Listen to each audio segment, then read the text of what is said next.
ज्योतिरादित्य जी। धन्यवाद अध्यक्ष महोदय। समय का ध्यान रखें। बहुत बहुत धन्यवाद, आपने मौका दिया अध्यक्ष महोदय, हम कृतज्ञ हैं।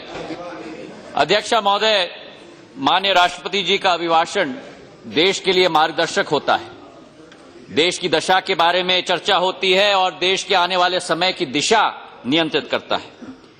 लेकिन आज हमारे समक्ष एक ही मूल प्रश्न है कि जो सरकार हो उसका धर्म क्या होना चाहिए, उसका कर्तव्य क्या होना चाहिए। और अगर धर्म और कर्तव्य का उत्तर हम पाना चाहते हैं तो वो मंत्री पद की शपथ में वो उत्तर झलकता है। और मैं कोट करना चाहता हूं, मैं भारत के संविधान के प्रति सच्ची श्रद्धा और निष्ठा रखूंगा। मैं भय या पक्षपात, अनुराग या द्वेष के बिना सभी प्रकार के लोगों के प्रति संविधान और विधि के अनुसार न्याय करूंगा। अनकोट। अध्यक्षा महोदय, एनडीए सरकार की 2.5 साल की कार्यकाल हो चुकी है, लेकिन मुझे लगता है कि देश की जनता और इस सदन में उनको इस शपथ के बारे में हमें दोबारा याद दिलाना होगा। 2.5 साल देश बेहाल। जब भय और जिद की सरकार का मूल मंत्र हो तब कैसे चले लोकतंत्र। पहले यह सरकार हमें सिखाती थी कि क्या पहनना है, क्या बोलना है। आज ये सरकार हमें सिखाने की कोशिश कर रही है कि क्या सवाल हमें इनसे पूछना होगा। ये सरकार हमें सिखाने की कोशिश कर रही है कि हम अपने पैसे ही कैसे खर्च कर पाएं। अभिव्यक्ति की स्वतंत्रता को कुचलने की कोशिश की जा रही है। और वास्तविकता है कि इनका जो नारा था, सबका साथ और सबका विकास, प्रश्न आज देश की जनता का है कि किसका साथ और कहां है विकास। एक ही नारा है इनका कि दिखा दो अच्छे दिन का सपना और सबका वर्तमान बना लो अपना। अगर समीक्षा हम करें अध्यक्ष महोदय, अगर विदेश नीति से हम शुरुआत करें, आज अगर विदेश नीति के बारे में हम चर्चा करें तो अभिभाषण में लिखा गया था कि सक्रिय डिप्लोमेसी और अंतर्राष्ट्रीय संपर्कों में लगातार वृद्धि हो रही है। लेकिन वास्तविकता है कि पिछले 2.5 वर्षों से केवल राजनीतिक रोटियां सीखी जा रही हैं। कूटनीति बुनियादी उद्देश्य और बौद्धिक क्षमता के आधार पर विशेष विदेश नीति बनती है, फोटो ऑप और बयानबाजी के आधार पर नहीं। मौसम की तरह हमारी विदेश नीति जल्दी बदल रही है। पुरानी कहावत है, प्रधानमंत्री 40-50 देशों के विदेशी भ्रमण करके आए हैं। आज देश की जनता पूछना चाहती है कि नतीजा क्या निकला। Around the world in 2.5 years, but what is the result for the people of India? What is the result for the soil of India? पुरानी हिंदी की कहावत है कि हाथ कंगन को आरसी क्या और पढ़े लिखे को फारसी क्या। वास्तविकता है अध्यक्ष महोदय कि विदेश जाकर हीरो बन जाते हैं और वास्तविकता है कि देश के अंदर जीरो बन जाते हैं। एनएसजी की सदस्यता के बारे में बहुत ढंढोरा पीटा था पूरे विश्व में, और अंत में नतीजा क्या मिला। न्यूक्लियर सप्लाईज ग्रुप की सदस्यता के बारे में खोदा पहाड़ निकला चूहा। गोवा में बड़ी ब्रिक्स की सम्मेलन करी थी, देश विदेश के नेताओं को, प्रधानमंत्री को वहां बुलाया था। बहुत मेहमान नवाजी हुई, मेजबानी हुई, लेकिन अंत में जब प्रस्ताव निकला तो उस प्रस्ताव में रूस और चीन का ध्यान रखा गया। आतंकी संगठन आईएसआई, अल-कायदा और जुबत-उल-नुसरा का नाम उल्लेखित किया गया, लेकिन पाकिस्तान में आधारित लश्कर-ए-तौयबा और जैश-ए-मोहम्मद का एक जिक्र भी नहीं किया गया, जो इस देश को टुकड़े करने के लिए तैयार होते हैं। मैं पूछना चाहता हूं कि प्रधानमंत्री ने उस समय देश की रक्षा क्यों नहीं की। उस प्रस्ताव में उन पाकिस्तान के आधारित संगठनों का नाम क्यों नहीं रखा गया। मैं पूछना चाहता हूं कि कहां गई वो सोच कि चीन को हम लाल आंख दिखाएंगे।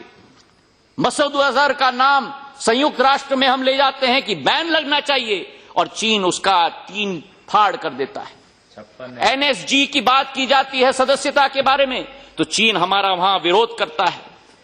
वास्तविकता है कि यह सरकार तो केवल सियासत में लगी है। वास्तविकता है कि वातावरण विश्व में बदल रहा है। अमेरिका में नई सरकार आई है।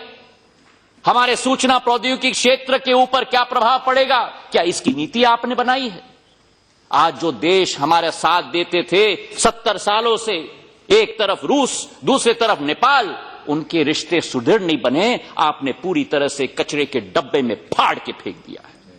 आज ये विषय उठता है अध्यक्ष महोदय कि अगर आज हम देखें तो विदेश नीति के बारे में सीखना है तो यूपीए सरकार से सीखिए, जहां सत्ता की लालसा को छोड़े बिना सिविल न्यूक्लियर डील के लिए हमने आग में अपने आप को सींचा और जैसा लोहा तपता है तपते हुए लोहे की तरह हम लोग शिखर तक पहुंचे और देश के हित में हमने काम किया। आंतरिक सुरक्षा का मामला बनता है अध्यक्षा महोदय, जहां का ना कोई नीति और ना कोई नियत। सुनने की क्षमता रखिए। उरी के मुठभेड़ में 19 हमारे सैनिकों ने अपनी जान दी। पिछले साल पठानकोट की बात हमने सदन में की, आज सदन में उड़ी, नगरोटा, पंपोर की बात हम कर रहे हैं। अगर 1 साल पहले आपने नसीहत ली होती, अगर फायर रिटार्डेंट टेंट्स बनाते होते, नाइट विजन इक्विपमेंट देते, मल्टी टियर फेंसिंग करते, तो वो हमारे सैनिकों की जान नहीं जाती जो आज उन्होंने जीवन की आहुति इस देश की एकता और अखंडता के लिए दी है। नियंत्रण रेखा की सीमा में बार बार वार होता है पाकिस्तान के द्वारा। प्रॉक्सी वॉर पाकिस्तान करा रहा है, चाहे पूंछ हो, बारामूला हो, अखनूर हो। और आज जो वास्तविकता है, जो सर्जिकल स्ट्राइक की आप बात करते हैं, सबसे ज्यादा सीज फायर वायलेशंस 2015 से 47% ज्यादा 2016 के वर्ष में हुआ है, 29 सितंबर के बाद, जब आप वो सर्जिकल स्ट्राइक की बात करते थे। विषय है कि 2015 में 29 हमारे जवानों ने जीवन की आहुति दी और 2016 में 71 जवानों ने नवंबर तक अपनी जीवन की आहुति दी। सर्जिकल स्ट्राइक की आप बात करते हैं, जिसका कांग्रेस ने समर्थन भी किया था, लेकिन वो स्ट्राइक्स के बाद आपकी सियासत क्या हुई, पाकिस्तान के विरुद्ध आपकी नीति क्या हुई? अरे पाकिस्तान के विरुद्ध तो वो नीति होनी चाहिए अध्यक्षा महोदय जो इंदिरा गांधी ने पाकिस्तान को अपनी नानी याद दिला दी थी। रक्षा मंत्री इस देश के कहते हैं, एंड आई कोट, कि Indian troops were like Hanuman who did not quite know their prowess before this surgical strike, unquote. अध्यक्षा महोदय, देश की सेना बलिदान दे और मर्यादा पुरुषोत्तम भगवान राम का अवतार प्रधानमंत्री को बनाया जाए। यह प्रश्न का आज उत्तर हमें देना होगा। विषय है कि मीरठ में परसों प्रधानमंत्री जी ने अपने उद्बोधन में कहा कि वो सर्जिकल स्ट्राइक पाकिस्तान की धरती पे की गई। मैं आपसे पूछना चाहता हूं, आज देश की जनता ये जवाब देनी चाहती है आपसे, क्या वो पाकिस्तान ऑक्यूपाइड कश्मीर को आप मान्यता देते हैं कि वो पाकिस्तान की धरती है और भारत की धरती नहीं रही? इसका जवाब आज देश की जनता चाहती है। देश की जनता आज ये जवाब चाहती है कि भारत का अधिकार उस पीओके पर आपने पूरी तरह से त्याग कर दिया। इसका जवाब हम चाहते हैं इस सदन में प्रधानमंत्री के द्वारा। आर्मी की आप बात करते हैं, अपने फायदे के लिए आर्मी की आप बात करते हैं। 1 रैंक 1 पेंशन जो हमने मंजूर करवाया, आज तक आपने मंजूर नहीं करवाया पूरी तरह से जवानों के लिए। और रामकिशन जी जिन्होंने अपना जीवन लिया उस 1 रैंक 1 पेंशन के लिए, उनके परिवारजनों के साथ क्या बदसलूकी आपने की। और जब कांग्रेस पार्टी के सदस्य उस पर प्रश्न उठाते हैं तो आपने उठाकर हमको जेल में डाला। हम जेल क्या, फांसी के फंदे पर चलने के लिए तैयार हैं, लेकिन जवानों की आवाज हम सदैव इस देश में उठाएंगे, ये विश्वास मैं आपको दिलाता हूं। आप बात करते हैं संदेश टू सोल्जर्स, संदेश टू सोल्जर्स की आप बात करते हैं।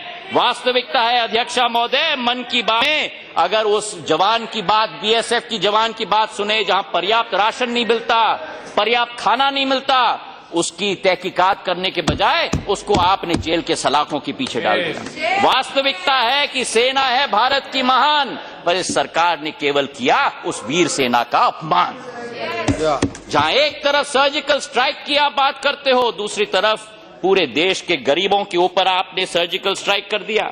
अभिभाषण में केंद्र बिंदु आपने बनाया है गरीब, दलित, पीड़ित, शोषित, वंचित, किसान, श्रमिक, युवाओं का कल्याण, लेकिन एक ही लकीर के साथ आपने इन सभी वर्गों को ढकेल कर अंधेरे के रास्ते पे छोड़ दिया। 1 मिनट भी इस सदन में संवेदनशीलता व्यक्त नहीं की। महायज्ञ की बात आप करते हैं, आपके एक मंत्री ने कहा महायज्ञ। कैसा महायज्ञ जहां 125 मासूम जनों को अपनी जीवन की आहुति देना पड़ी। मैं पूछना चाहता हूं आपसे, देश की जनता की तरफ से, मुझे बता दो, विश्व में किसी सरकार ने कैसी योजना बनाई हो जिसके आधार पर देश की मासूम जनता की जान तबाह हो पाए? उसका उदाहरण आप इस सदन के अंदर दो। क्या कहोगे आप उस महिला को जो अपने नवजात बच्चे को लेके गई थी अस्पताल में भर्ती करने के लिए? आप महिला है अध्यक्षा महोदय, पुराने नोटों के साथ उस अस्पताल ने कहा कि हम प्रवेश नहीं देंगे। 2 घंटे के अंदर वो बच्चा दम तोड़ के मर गया। क्या जवाब दोगे आप उस महिला को?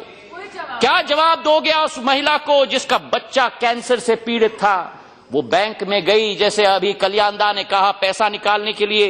बैंक मैनेजर ने 1 रुपये के 17 किलो के सिक्के उसको दिए। वो 65 वर्ष की महिला कहती थी, मैं कैसे उठाऊं इसको? बैंक का मैनेजर कहता है, मेरे पास यही है, या तो ये लो और या तो भाड़ में जाओ। क्या जवाब दोगे आप उस महिला को? हम प्रश्न पूछना चाहते हैं। वास्तविकता है अध्यक्षा महोदय कि नारी शक्ति और सुकन्या समृद्धि की बात ये करते हैं। वास्तविकता है, देश की महिलाओं को देखो, इस सदन में हमारी महिलाएं हैं। अध्यक्षा महोदय, आप सदन चलाती हैं, हर एक गृहस्थी में एक एक महिला अपने जीवन में पैसा बचाती है। जो पति से पैसा मिलता है, अपने कमाई का पैसा मिलता है, कोई कंबल के नीचे रखती है, कोई कबड़ के अंदर रखती है कि भगवान न जाने अगर बुरे दिन आए, अच्छे दिन की बात भूल जाओ, तो इस पैसे का इस्तेमाल हो पाए। और आपने एक लकीर से इस देश की एक एक गृहिणी, एक एक महिला का एक पैसा को कागज के टुकड़े में परिवर्तित कर दिया। और वो महिला कहां जाएगी? पति के पास जाएगी तो पति कहेगा कि पैसा कहां से आया। और अगर आपके सरकार या प्रधानमंत्री के पास जाएगी तो कहेंगे काला धन तुमने लाया। आपने कलंक लगाया है हर एक महिला के चेहरे पर। विषय यह है कि आपने कर दिया ऐलान बिना किसी। वास्तविकता है अध्यक्षा महोदय कि कोल्ड ड्रिंक का पुराना ऐड था, थम्स अप या कौन सा मालूम नहीं, कि आज कुछ तूफानी कर देते हैं। उसी के आधार पर आपने निर्णय लिया। विषय यह है कि वो अमिताभ बच्चन की सीरियल मुझे याद आया, कौन बनेगा करोड़पति, जिसमें कहा जाता है कि सबका पैसा लॉक किया जाए। और आज आप कहते हो कि आपका पैसा आपका ही रहेगा। मैं आपसे पूछना चाहता हूं कि संविधान में कौन सा रूल है, कौन सा अधिकार है आपका कि जनता का पैसा के ऊपर ग्रहण आप लगा पाओ? ये देश की जनता आज आपसे जानना चाहती है। प्रधानमंत्री जी ने आप कहा है सदन में कि गरीब चैन की नींद सो रहा है, काले धन वाले नींद की गोलियां खरीद रहे हैं। मुझे मालूम है आप सड़क पर जाते हो, हम लोग सब सड़क पर जाते हैं। वास्तविकता है कि आज गरीब पूरी तरह रात रात जग रहा है, दर दर के ठोकरे खा रहा है, खाने के लिए मोहताज बन चुका है। विषय है अध्यक्षा महोदय कि आज अगर अर्थव्यवस्था की स्थिति आप देखो, बात करते हैं ये किसान के कल्याण के बारे में कि राष्ट्र की समृद्धि है। नोटबंदी के आधार पर किसानों के ऊपर बुलडोजर इस सरकार ने चला दिया। ना खरीफ की फसल की दाम मिली, ना रबी के लिए खाद या बीज उनको मिल पाया। हम कहते हैं कि किसान को मुआवजा राशि मिलनी चाहिए और ऋण माफी योजना मिलनी चाहिए। और अगर आप नहीं कर सकते तो यूपीए सरकार से सीखिए, जिसने 72,000 करोड़ रुपए की ऋण माफी करके दिखाया था किसानों के। विषय आज ये है अध्यक्षा महोदय कि अगर आप बेरोजगारी की स्थिति देखो, जहां एक तरफ हमारे आजादपुर मंडी बंद हो चुकी, आसाम के मेरे चाय बागान बंद हो चुके, केरल के मेरे मछुआर के सारे रोजगार के अवसर बंद हो चुके, बंगाल के मेरे जूट मिल बंद हो चुके, एक एक कर्मचारी आज बेरोजगार पूरे देश में हो चुका है। बात करते हैं आपकी एफआईबी आपने हटा दिया, फॉरेन इन्वेस्टमेंट प्रमोशन बोर्ड आपको हटाना ही था, क्योंकि अगर पिछले वर्ष के आखिरी 3 माह देखते 80,000 करोड़ रुपए फॉरेन पोर्टफोलियो का इन्वेस्टमेंट चुटकी घर में यहां इसे वापस अपने अपने देश में चले गए। अध्यक्षा महोदय, दिहाड़ी मजदूर की बात हम करें, श्रमवे जयते की बात की जाती है। प्रधानमंत्री ने कहा कि मनरेगा कांग्रेस की विफलता का जीता जागता स्मारक है। आज मैं आपको बताना चाहता हूं कि वही मनरेगा आपके नोटबंदी का जीता जागता स्मारक बन चुका है, जहां 60% वृद्धि रोगों को एकमात्र आस मिला है और वो केवल मनरेगा के आधार पर मिला है। वास्तविकता आज ये है अध्यक्षा महोदय कि बिगड़ती बात बने नहीं, लाख करो किन कोय, रहीमन फाटे दूध को मथे न माखन होए। जितना भी आप कोशिश करो, कैशलेस की आप बात करते हो, एटीएम मशीन आप बात करते हो, 2 लाख एटीएम मशीन इस देश में नहीं जहां 40% भी नहीं चलते, 74% इंटरनेट इस देश में नहीं, और एटीएम की बात करते हो आप, any time money, any time money नहीं है, एटीएम का है, आएगा तभी मिलेगा। आज ये वास्तविकता अध्यक्षा महोदय हो गया है। अभिभाषण में कहा गया कि सहा न भवतु सहा न भुनक्तु, सर्व रक्षा सर्व पोषण। वास्तविकता है कि केवल यहां सरकार का आत्मरक्षा और आत्मपोषण। गांधी जी और बाबा साहब अंबेडकर का नाम लिया जाता है, वास्तविकता में सांप्रदायिकता और दूसरी तरफ सूट बूट की सरकार हमको दिखती है। आज हमें याद आते हैं लाल बहादुर शास्त्री, जिन्होंने कहा था जय जवान और जय किसान। कांग्रेस कहती है कि जवान का जय हो, किसान का जय हो, और ये सरकार कहती है देश में भय हो। ये अंतर है अध्यक्षा महोदय। गांधी जी को आपने डायरी से हटा दिया, कैलेंडर से हटा दिया, लेकिन 125 करोड़ जनता के दिल से आप कभी गांधी जी को नहीं हटा पाओगे। सांप्रदायिकता माहौल देश में आपने तय कर दिया। सांप्रदायिकता करके, आई एम कंक्लूडिंग मैडम, धार्मिक ध्रुवीकरण का माहौल आप यहां तय कर रहे हो। यूपी का चुनाव आता है तो देश आगे बढ़ रही है, आप भूल जाते हो, और राम मंदिर और ट्रिपल तलाक का मामला निकलता है। वास्तविकता है अध्यक्षा महोदय कि चुनाव का समय आता है तो भाजपा कहती है टेबल को थपथपाते हुए कि कसम गीता की हम मंदिर वही बनाएंगे, लेकिन तारीख नहीं बताएंगे। अध्यक्षा महोदय, दलितों की बात की जाती है, 125वीं वर्ष का स्पेशल सेशन रखा गया, लेकिन इनके आरएसएस के लोग, चाहे वो मनमोहन वैद्य हो, कहते हैं आरक्षण समाप्त होना चाहिए। ये स्टैंड अप इंडिया की बात करते हैं, ये दलित मुक्त भारत चाहते हैं, किसान मुक्त भारत चाहते हैं, नौजवान मुक्त भारत चाहते हैं, और ये हम नहीं होने देंगे। अंत में अध्यक्षा महोदय मैं कहना चाहता हूं कि क्या विरासत अगर आप छोड़ना चाहते हो, असहिष्णुता का विरासत छोड़ना चाहते हो, सांप्रदायिकता का विरासत छोड़ना चाहते हो, अर्थव्यवस्था की बर्बादी का, ये हम नहीं होने देंगे। और 11 मार्च को दूध का दूध और पानी का पानी होगा, और जनता इस 5 राज्यों की आपको ठोस जवाब देगी। याद रखना, जनता माफ नहीं करेगी। देश में स्वतंत्रता का शाम नहीं होने देंगे, देश में स्वतंत्रता का शाम नहीं होने देंगे, जवानों की कुर्बानी बदनाम नहीं होने देंगे। बची हो जो एक बूंद भी लहू की, तब तक लोकतंत्र का आंचल नीलाम नहीं होने देंगे। धन्यवाद अध्यक्ष।